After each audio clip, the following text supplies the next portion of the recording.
Hi guys. Hi guys, how are you? Today I'm going to tell you about how to calculate the moving averages using 3 months moving average and 5 month moving average. I mean, I will calculate the moving average using two different criteria, one for the 3 month, one for the 5 month. Then I will calculate that which of the criteria is better. Either 3 month criteria is better for moving average or forecast, or 5 month moving average is better. Moving averages are used as a forecasting techniques in which we take the average of specific number of time periods in order to calculate the forecast. Okay, then mean absolute deviation is a method to check whether which of the forecasting method is better. The criteria which we use is that the method that having a least means absolute deviation will be the better, as mean absolute deviation it tells us about the errors that is associated or variability associated with the method. So least will be the error and the variability in the method.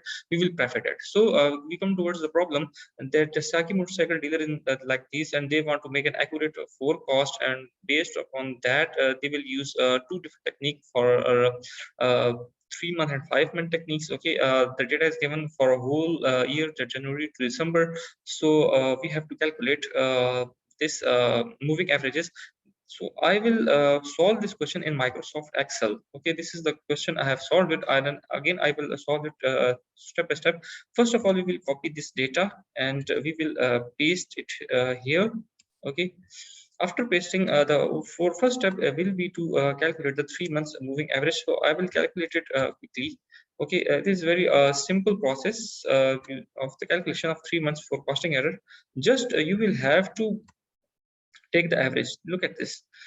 January, February, March, these are my 3 months. So I will take the average of these 3 months, and this will be equal to average. Okay, the average of these 3 months, January, February, and March. And this average will be calculated for the month of April. That what is the logic behind 3 months moving average. Thus we have calculated this for the whole of the year.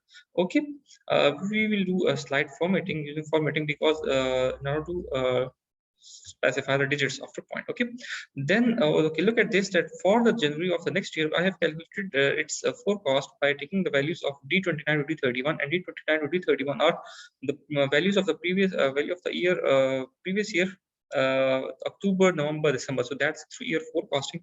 Then we will calculate the forecast error. What formula we will use to calculate the mean absolute deviation. So this is the formula for the mean absolute deviation, that we will calculate the sum of all the forecast error, and we will calculate divided by the number of the months or time periods for which I have calculated the forecast. Forecast error is basically the difference between the demand and the forecast. Here in our problem, the demand is basically I have this sales, motorcycle sale is basically my demand. So I will calculate the difference in between the two. Okay, 8 minus this forecast. Okay, so this is my forecast error, and I will drag it down for the whole of this. Okay, and then I got these two values.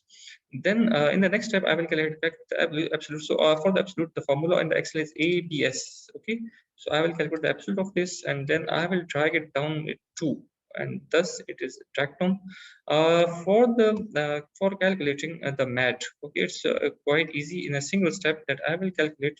I will write here MAT MAT, and then I will calculate it by taking the average AV.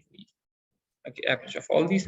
So then I took the average of all these. In this I got 3.03. So these are the calculation that are similar to as above. I will calculate MAT 3.03.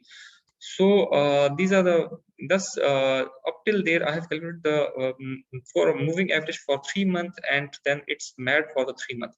So based on the similar calculation will be followed for the 5 month moving averages, and then we have to calculate that which one of the MAD is which one of the moving average is better. So as you, it's obvious to you people that the MAD for the 3 months is 3.03, while whereas MAD for the 5 months is 3.7. So we can conclude that the MAD means absolute deviation or the variability or the error in 3 month moving average is quite less less as compared to the MAD of 5-month moving average. So therefore we select the moving average for the 3 month. I have also pasted down in the word format.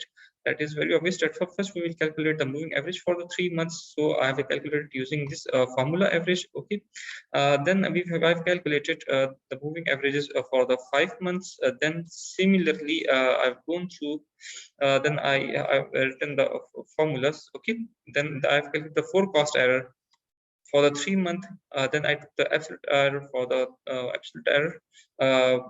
Means for I took the absolute of the forecast error. These are the values, and then in the end I took the I have calculated the MAD value. Okay, for the 5 month. So then if I've compared both the MAD for the 3 month as well as the MAD for the 5 month. So result, the MAD for the 3 month moving average found to be smaller than the MAD of 5 month moving average. So conclusion, we concluded that MAD for 3 month average is smaller than the 5 month.